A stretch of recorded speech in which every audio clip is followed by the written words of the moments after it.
went down and we dropped everything and went to Washington, D.C. in March and protested Obama here both Saturday and Sunday, screaming our heads off, trying to get them to not pass this bill. I'm taking the Tea Party to Washington, D.C. And this is one of the reasons why I'm running as an independent. We need to keep these parties in line and keep them focused on what is right. I mentioned to Dr. Rowe, I'm sorry, and the leadership of that party did not include term limits and a balanced budget in their pledge. I'm not saying that they're bad people, but I think that that's the things that we need to have included in our pledges of our leaders.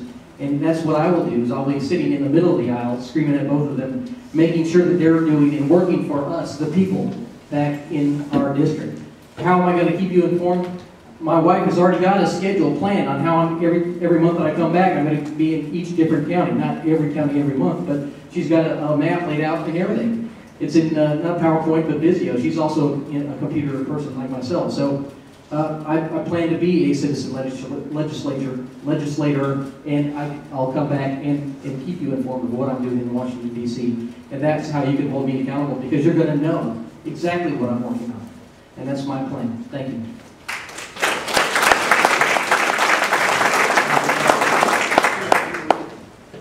I'll try to do better. I'll try to do better this time. Says, as you're well aware, there's much pressure now, more than ever, from your local constituents, not to mention the pressures of the Good Old Boys Club in D.C. How do you plan on keeping your local constituents in touch with your pressures in D.C., and how do you plan to stand up to them? I was in Stewart County. Today is Monday, I guess Friday or Saturday. Is it Jake? Is it Friday? I think so. Saturday. My days all run together. Sunday's the only day I don't politic. I go to church, and there were a group of about 25 people there, and we answered questions for probably 45 minutes. And it was a lady the other day at one of our gospel singing. She walked up to me and she said, "Stephen," she says, "I hate to see you go to Washington and become corrupt. You're such a good boy." And I said, "Miss Gladys," I said, "you can be corrupt right here. You ain't got to go to Washington." I don't work for the Republican Party, and I don't work for the Democratic Party. I work for the 8th District. That's who I represent. But folks, I'm going to tell you something. Don's a good guy. Mark is a good guy. We've been on the campaign trail a lot. But you can get on the right, you get on the left, or you get in the middle and cry. We have got to stand together here and stop Pelosi. That's what this is about. This is about stopping the Obama administration from wrecking this great country. And that's all it's about. We've got to stop first before we can start again. And that's what I'm going to do. My first goal will be against Speaker Pelosi. There are a lot of bad people in Washington, but there are some good people up there too. We're going to have town hall meetings constantly. We're going to be all over the district. I promise you, you'll be sick of seeing Stephen Fincher in 2 years. But that's what it's going to take, because we're going to have to be patient. There's going to be a lot of work to be done.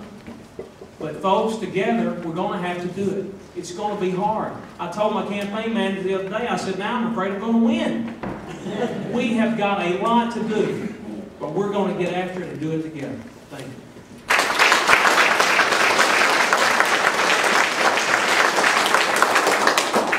You want to reread that? If I can interpret that properly, what you were saying is that how am I going to keep you in touch with me, and how am I going to keep you in touch with people? That's it. Well, basically they're asking, look, you're going to be under a lot of pressure and a lot of strain from the good old boys up in D.C., and they want to know how you're going to deal with the pressure and how you're going to convey that to your local constituents. Okay. Well, first of all, I don't have a campaign manager.